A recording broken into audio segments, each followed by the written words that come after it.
Alors, à mon tour de vous parler, cette fois-ci, des libéralités en usufruit. Ce sera particulièrement l'usufruit temporaire et son rapport avec précisément le rapport à succession.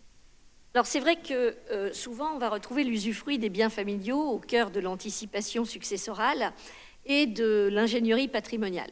Et classiquement, en droit notarial, on a affaire à un donateur qui va en réalité se réserver un usufruit sa vie durant, constituer un usufruit successif sur la tête de son conjoint, dont ce dernier bénéficiera au jour du décès du donateur, source de revenus qui, normalement, devrait lui permettre d'assurer son financement lié au grand âge. Mais aujourd'hui, c'est plus tout à fait comme ça que l'on peut envisager les choses, parce que l'allongement de la vie conduit à considérer désormais qu'une simple source de revenus pourrait malheureusement ne plus suffire au soir de la vie à couvrir les besoins engendrés par la dépendance, tant le coût du maintien à domicile ou, dans une moindre mesure, dans un EHPAD, ça fait froid dans le dos, rien qu'y penser, est important.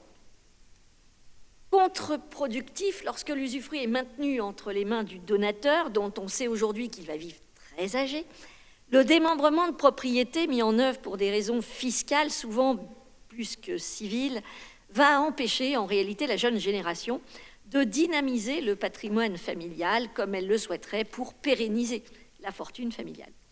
Et plus encore, la réserve d'usufruit va même parfois desservir la jeune génération, donataire de la seule nue propriété, puisqu'elle sera alors tenue d'assumer, sauf stipulation contraire, les grosses réparations des biens donnés lorsque le donateur ne se les ait pas réservés, ce qui ne l'en oblige jamais. Alors que ces pauvres donataires de la nue propriété, eux, sont pourtant privés des revenus.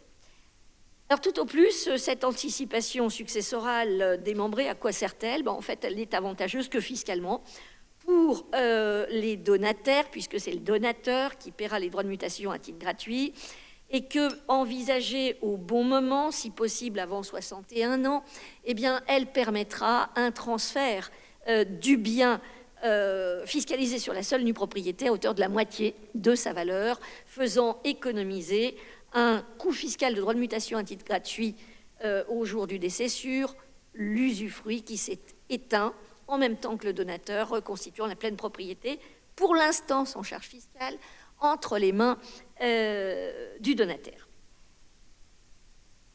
C'est le schéma classique de la libéralité en démembrement de propriété.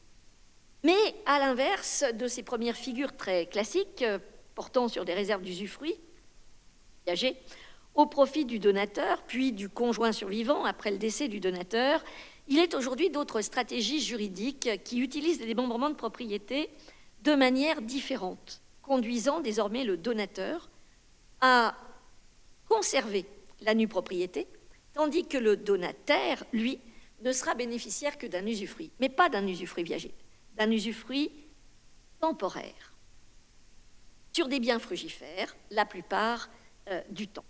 Et c'est cet usufruit temporaire que nous allons maintenant appréhender, d'abord dans sa nature, puis dans son traitement successoral, à l'aune des règles issues de la réforme des successions du 23 juin 2006, qui est venue rebattre les cartes en créant un nouvel article 751 du Code civil, puis un article 752, qui forcément vont conduire à ce que les solutions traditionnellement évoquées ne soient plus perçues tout à fait de la même façon et mises en regard avec les nouveaux textes pourraient peut-être conduire à des solutions jurisprudentielles ou doctrinales différentes de celles que l'on avait l'habitude d'enseigner ou de voir juger.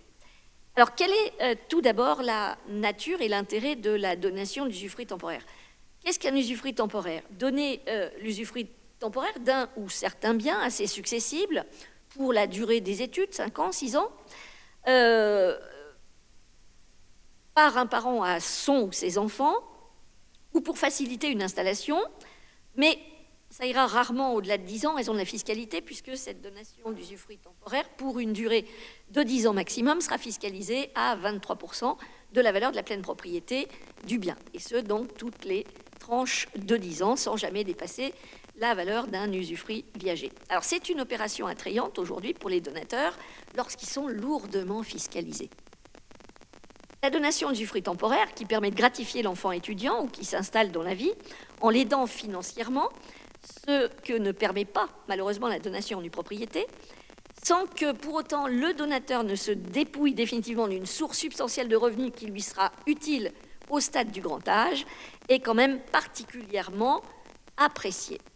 Alors on a pu à son propos traiter parfois de donation temporaire d'usufruit. Non, la donation n'a rien de temporaire.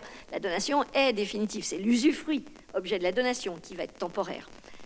De même, parfois, par corruption de la sémantique juridique, les praticiens évoquent des cessions d'usufruit temporaire, là où en réalité on a constitué des usufruits.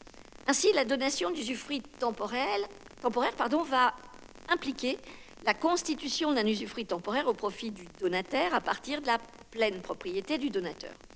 La durée du démembrement sera donc en principe déterminée librement par le donateur dans l'acte de donation, on l'a dit en pratique 5-6 ans, à supposer qu'intervienne une personne morale bénéficiaire d'usufruit, mais ce ne sera pas notre propos ici. On sait que la durée de son usufruit temporaire, quoi qu'il en soit, ne pourra pas dépasser 30 ans.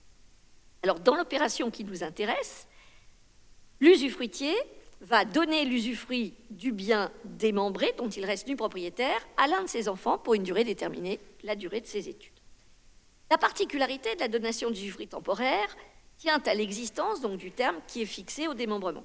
La donation n'a rien de temporaire, on l'a dit, seul le démembrement du bien va l'être. Et d'ailleurs, tout démembrement de propriété est nécessairement temporaire, puisque, tout au plus, l'usufruit est viager. Et la constitution d'usufruit successif ne prive en rien l'usufruit de son caractère viager, puisqu'elle est strictement encadrée, elle ne peut être envisagée qu'au profit de personnes existantes ou de personnes au moins conçues. Le démembrement de propriété, affecté d'un terme conventionnel, va donc cesser au plus tard à la date qui a été convenue, reconstituant la pleine propriété sur la tête du donateur dans les conditions de l'article 617 du Code civil. Au terme du démembrement, le propriétaire donateur va reconstituer pour l'avenir la pleine propriété du bien à son seul profit. Ça tombe bien, il a vieilli, il aura peut-être moins de revenus parce qu'il est à la retraite, donc il va à nouveau profiter de ce bien frugifère. Alors, souvent, la figure va porter sur un immeuble, propriété du ou des parents, que l'enfant, jeune adulte, va occuper lui-même ou dont il percevra les fruits. C'est alors le moyen aussi de l'initier à la gestion de son patrimoine futur et de le sensibiliser aux questions fiscales. Et c'est souvent ce que demandent les parents qui viennent voir leur notaire avec une telle idée en tête ou qui acceptent cette idée qu'on aura pu leur proposer. Alors, grâce à la donation de l'usufruit temporaire, outre ses avantages purement civils, il s'ensuit également une ou deux grosses économies fiscales pour le donateur qui va diminuer son IRPP dans les tranches les plus hautes dans lesquelles il était taxé au titre des revenus désormais perçus par son enfant, qui n'aura pas d'autre source de revenus que ces biens-là et qui lui sera taxé dans des tranches beaucoup plus basses. Et puis, pour peu qu'il ait un patrimoine immobilier supérieur à 1 300 000 € assujetti à l'impôt sur la fortune immobilière, eh bien, en procédant de la sorte, pour la durée du démembrement de propriété, celui qui est assujetti à l'usufruit étant l'usufruitier, c'est alors l'enfant qui va prendre sur son patrimoine la valeur de la pleine propriété du bien dont il a seulement l'usufruit pour déterminer si oui ou non il est assujetti à l'IFI. Ce faisant, on déduira donc du patrimoine des parents la valeur de la pleine propriété du bien qui a été donné, et donc on pourra ou bien faire baisser l'assiette de l'IFI des parents, ou bien alors sortir les parents de l'assiette de l'IFI. Donc une économie d'IRPP, impôt sur le revenu des personnes physiques, une économie d'IFI, impôt sur la fortune immobilière. C'est vrai que jusque-là, on ne trouve que des avantages à ce démembrement de propriété temporaire qui, de surcroît, va rendre les revenus aux parents au moment du grand âge, lui permettant de financer ou son maintien à domicile ou son fameux mouroir dit EHPAD. Grâce, jamais j'irai à la Suisse pour ça. On traverse la frontière quand on est savoyard et c'est fini quand on le veut. Ça, c'est quand même génial. Comment ? Voilà. Alors, grâce aux différents allègements fiscaux engendrés par la donation, donc le parent donateur peut donner finalement plus à son enfant qu'il ne lui aurait transmis en lui donnant les sommes d'argent issues des loyers qu'il aurait perçus directement après avoir été personnellement fiscalisé et lourdement fiscalisé. Dès lors, sur le plan économique, une telle donation s'avère extrêmement intéressante tant que le donataire ne détient que le bien objet de la donation et de faibles revenus, puisqu'on a fait de grosses économies fiscales. Sur le fond, la donation d'un usufruit temporaire peut se concevoir en avancement de part successorale comme hors part successorale, comme toute donation. Et dès lors qu'elle est consentie à un héritier présomptif, bien évidemment. Le donateur a donc le choix d'exclure ou non le rapport. Mais il pourrait aussi l'aménager. Alors voyons maintenant ce qu'il en sera du fameux traitement fiscal d'une telle donation qui fiscalement est quand même extrêmement intéressante, on vient de le voir. Le traitement fiscal de la donation d'usufruit temporaire. Alors, en présence d'une donation d'usufruit temporaire, comme en présence de n'importe quelle donation consentie à un héritier, en présence d'un ou plusieurs co-héritiers, la question du rapport à succession va se poser afin d'assurer, je vous rappelle, l'égalité entre eux au moment où il y aura lieu de partager la succession, puisque le rapport, lui, participe de l'égalité entre héritiers. Que nous dit l'article 843 du Code civil? Sur le fondement de ce texte, toute donation consentie à un successible est sujette à rapport à la succession du disposant dès lors que le donataire lui succède et que le rapport n'a pas été écarté.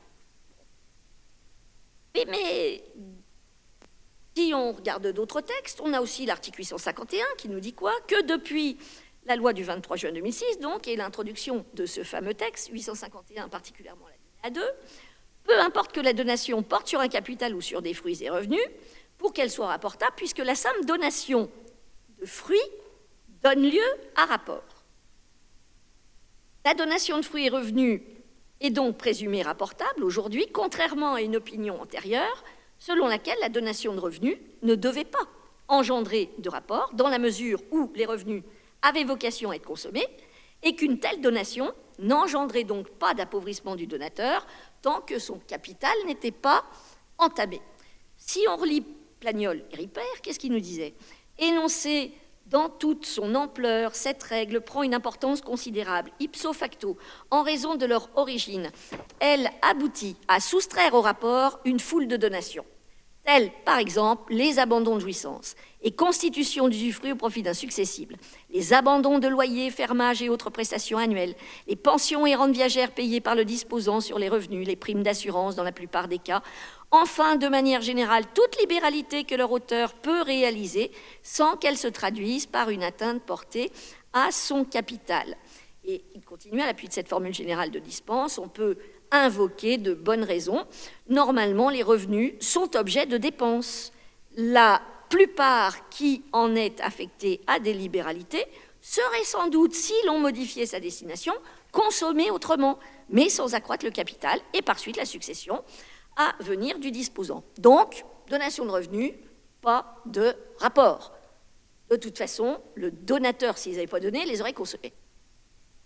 Donc, la nature consomptible du revenu justifiait l'absence de rapport. Oui, mais autre temps, autre état de fortune. On était à une époque où il y avait encore beaucoup d'agriculteurs, on avait des fortunes qui étaient mobilières, on avait de la terre, on avait des biens. Aujourd'hui, on a des sous. Donc, autre temps, autre état de fortune. Aujourd'hui, on a beaucoup de fortunes qui sont constituées sur de gros revenus. Et aujourd'hui, certaines fortunes sont principalement composées de revenus. L'exemple type, le footballeur. Ça n'épargne pas un footballeur, ça dépense. Mais ça gagne beaucoup de sous.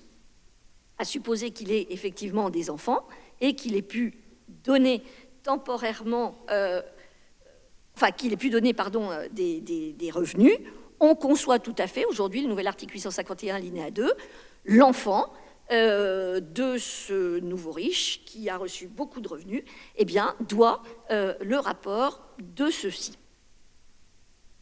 Et donc la loi de 2006 a transposé une jurisprudence qui était pourtant très controversée de la Cour de cassation, selon laquelle, Yves nous en a parlé tout à l'heure, en 1997, elle exposait que l'article 843 du Code civil n'opère aucune distinction selon que le défunt donne un bien ou seulement des fruits de celui-ci, évitant donc à l'avenir les revirements de jurisprudence. Aujourd'hui, la donation de fruits est rapportable, sauf si elle a été stipulée hors part successorale.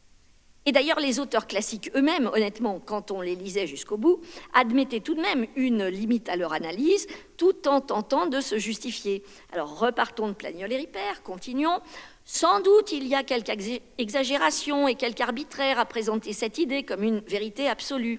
Tout au moins exprime-t-elle une réalité normale.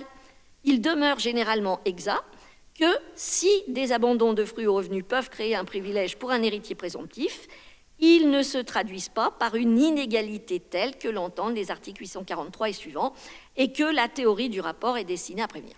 Il y avait quand même quelques doutes, quelques hésitations déjà. Alors, depuis la loi de 2006, plus de doute, la donation de revenus, si on n'a pas écarté la théorie du rapport, donne lieu à rapport. Donc, l'objet de la donation est totalement indifférent à la mise en œuvre du principe du rapport à succession. Ce qui doit être rapporté, c'est ce qui a été donné, le bien ou les revenus. Dès lors, il convient de déterminer à combien va s'évaluer le montant du rapport d'un usufruit temporaire. Alors, dans une première approche classique, dans cette approche-là, il est enseigné que si au jour du décès, l'usufruit temporaire a pris fin, état, donation, valeur, succession, il n'y a plus rien au jour de la succession, donc on ne rapporte rien. C'est génial. Celui qui a reçu directement des sous, lui, doit le rapport. Et moi, j'ai reçu un usufruit temporaire, je ne dois rien. Oui, mais les sous, tu les as perçus lorsque tu étais étudiant, par la perception des loyers attachés au démembrement de propriété temporaire. Économiquement, tu as reçu exactement la même chose que ton frère. Est-ce normal que toi, tu ne doives rien? Je ne suis pas sûre. Bon, on n'est pas tout à fait d'accord avec Claude, mais pour moi, il est tout à fait normal que celui qui a reçu la source des fruits, qui lui a permis de percevoir les fruits, donne lieu à un rapport au moins équivalent au rapport des fruits proprement dit. Si le rapport porte sur ce qui a été donné, c'est bien la source des fruits qui a conduit aux fruits. Alors oui, fruit du bien qui a été donné, pourrait-on dire, et à ce moment-là, on n'a pas à rapporter les fruits de... Mais là, ça n'est jamais qu'un flux de fruits qui a été transmis avec l'usufruit temporaire, me semble-t-il. Donc, la thèse classique, ici, me pose difficulté. Alors, la thèse classique se réfère d'ailleurs, par analogie, à la position de la Cour de cassation relative à la donation consentie en nue propriété lorsque le donateur se réserve l'usufruit. L'usufruit s'éteignant à son propre décès et il conduit à devoir le rapport par le nu propriétaire de la pleine propriété. Et là, on se dit effectivement, si je rajoute le rapport de l'usufruit temporaire au rapport de la pleine propriété de ce que le nu propriétaire, lui, aurait reçu, je vais me retrouver avec une situation dans laquelle le rapport sera supérieur à tout ce qui a pu être donné. L'usufruit temporaire à l'un, la nue propriété à l'autre, j'ai un rapport qui est plus élevé que la valeur de la pleine propriété du tout. Mais là, finalement, on se dit une autre chose, c'est que qu'est-ce qui a conduit à cette interprétation de l'article 860 conduisant à ce que j'ai reçu de la nue propriété, je dois rendre de la pleine propriété? C'est la jurisprudence, depuis 1975, qui est assise sur cette analyse. Mais est-ce que ce n'est pas cette analyse-là qu'il faudrait jeter au panier aujourd'hui, devant, et je crois que là, Bernard Varry sera d'accord avec moi, devant ces nouvelles formes de libéralité que l'on connaît et que l'on pratique? Alors, encore une fois, à cause de la fiscalité, puisqu'on se rend compte que depuis le début de la journée, c'est la fiscalité qui nous a pourri le droit civil, dans la mesure où c'est pour faire des économies fiscales que l'on a trouvé des montages juridiques qui conduisaient à payer moins d'impôts.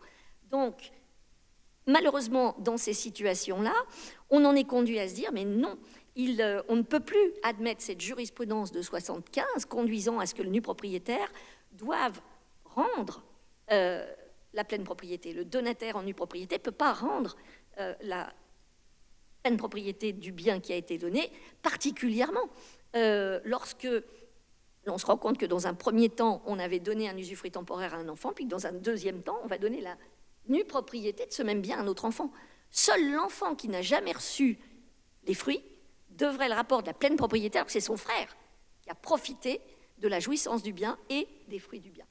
Donc, s'il y a une chose sur laquelle il faut repenser la jurisprudence, c'est sans doute bien l'article 860 du Code civil. Comment l'interpréter aujourd'hui en présence de libéralité au moins successive démembrée? Il y a un problème avec la jurisprudence de 1975. Je pense que c'est le plus gros problème que l'on a aujourd'hui.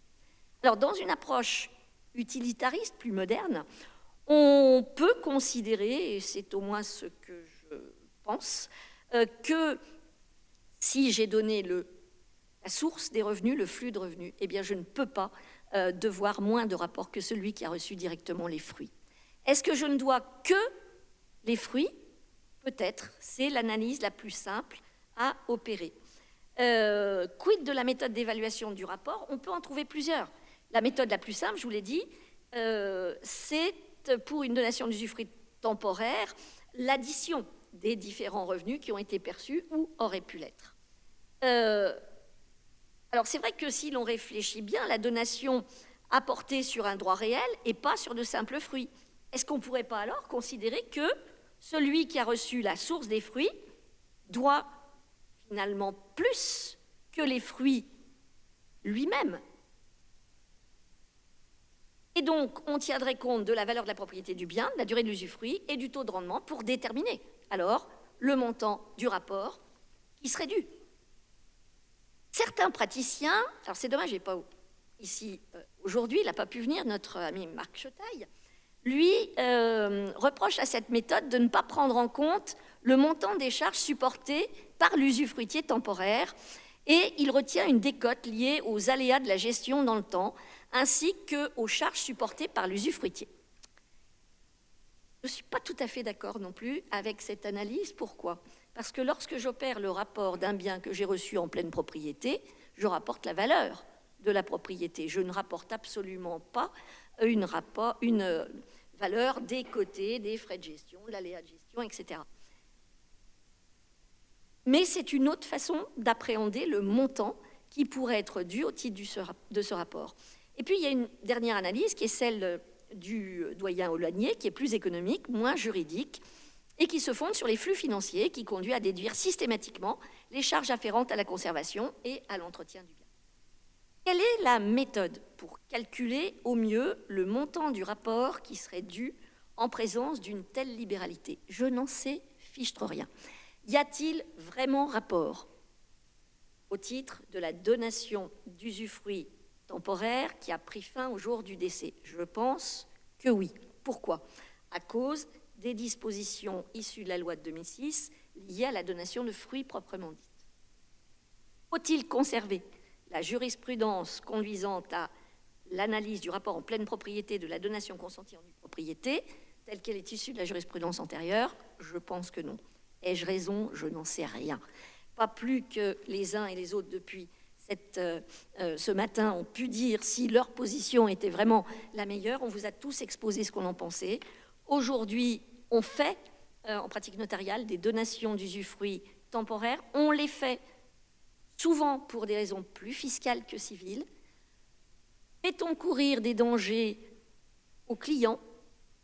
Peut-être. Ouvre-t-on une boîte de Pandore? Sûrement. Et donc, là encore, avant le décès, j'aurais tendance à vous dire la même chose que ce que vous a dit Yves de l'Écra. Eh bien, il faut repenser la stratégie patrimoniale familiale, requalifier les opérations et envisager, plus souvent qu'on le fait, des donations partage par incorporation, de manière à régler en amont les difficultés. Merci.